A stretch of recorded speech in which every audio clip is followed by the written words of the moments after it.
All right, let's dive right into this explainer and explore a really profound concept, something called the architecture of self-truth.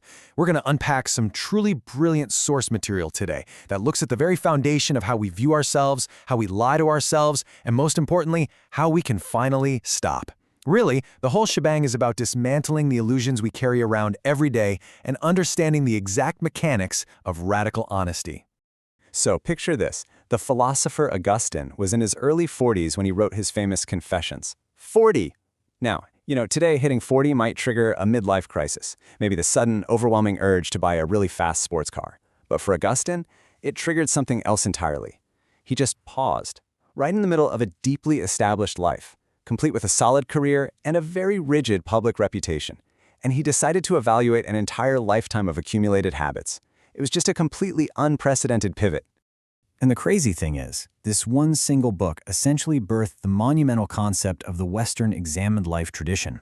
And we're not talking about casually journaling your day over a cup of coffee here. It's a deeply personal, rigorous practice of self-reflection. Before the Confessions, the world really lacked a formalized tradition of exploring the inner self with such intense scrutiny. Augustine literally laid the very first brick of that foundation. What he actually did was tell the complete truth about himself, spanning a massive psychological divide. On one side, you have the comfortable parts of himself, the stuff he knew and proudly displayed to the world. But on the other side, those were the dark, really uncomfortable truths that he had been actively protecting himself from knowing for decades. I mean, just think about the mental energy required to hide your own identity from yourself for that long. He didn't just confess known flaws, he absolutely shattered his own protective ignorance. But here's the key takeaway. This wasn't just some casual admission. The act was structural. Think about it like a house. When you change the paint on a house, well, that's cosmetic. But when you remove a load-bearing wall, that is structural. By facing the exact parts he had been protecting himself from, Augustine changed the entire architecture of his mind. He knocked down the psychological walls that were holding up a false version of himself. Because honestly, you simply cannot build a genuine life on a foundation of hidden fears. So let me ask you, if you suspect these kinds of barriers might exist within your own mind, this right here is your moment of reflection.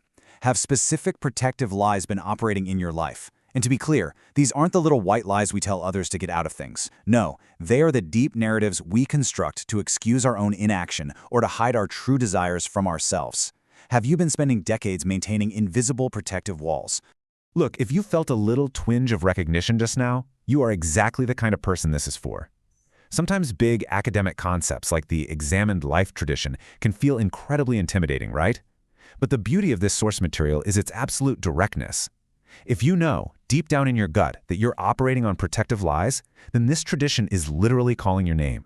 You are totally primed to do the structural work. Because this structural act of confronting our protective lies, it isn't just some philosophical exercise. It is our human blueprint. A blueprint is what you use to build something strong, something that won't just collapse the second the wind blows.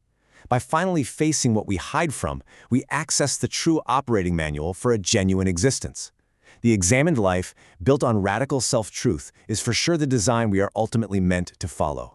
So if you are ready to actually take the next step in this journey, just comment "truth" to get the workbook.